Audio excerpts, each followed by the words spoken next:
যদিও অনেকে বলেন ভোট ইঞ্জিনিয়ারিং হয়েছে, কিন্তু তারেক রহমানই ক্ষমতা আসবে, এটা মূলত আল্লাহর পক্ষ থেকে নির্ধারিত। তো আল্লাহ নিজে তো বলেছেন, কুলিল্লাহুম্মা মালিকাল মুলক তুতিল মুলকা মান তাশা ওয়া তানজিউল মুলকা মিম্মান তাশা ওয়া তুইজ্জু মান তাশা ওয়া তুযিল্লু মান তাশা।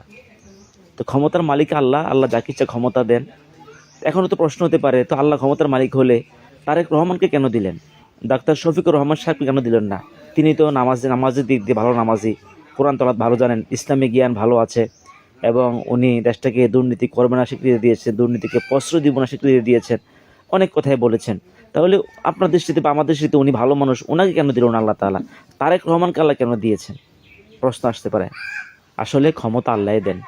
আসল ঘটনা হলো, ক্ষমতা যেহেতু আল্লাহ দেন, আল্লাহ কিভাবে দেন? জনগণ যে কোয়ালিটির, জনগণ যে মানের, তাদের শাসকও ওই মানেরই হবে। জনগণ যদি টাকা ছাড়া ভোট না দেয়, টাকার বিনিময়ে যদি ভোট দেয়, তাহলে তো ডক্টর শফিকুর রহমান সাহেবকে আশা করা যায় না।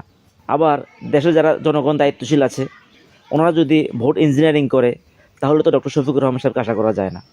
আল্লাহ তাআলা মুসা আলাইহিস সালামকে ক্ষমতা দিয়েছেন, এর আগে ফেরাউনকে ক্ষমতা দিয়েছেন। প্রশ্ন হলো, ফেরাউন তো খারাপ মানুষ, আবু জাহেল এরা খারাপ মানুষ, নমরুদ খারাপ মানুষ, তো এদেরকে ক্ষমতা কে দিয়েছেন? এরাও তো পৃথিবী চালিয়েছেন, এরাও তো পৃথিবীতে নেতৃত্ব দিয়েছেন, রাষ্ট্র পরিচালনা করেছেন, তো তাদেরকে আল্লাহ কেন ক্ষমতা দিলেন? তাদেরকে জন্য দিয়েছেন, ওই তৎকালীন সময় জনগণ যে কোয়ালিটির, তাদের শাসকও ওই কোয়ালিটি দিতে হবে, তাদের শাসক ধরে আল্লাহর ওলি হবে না।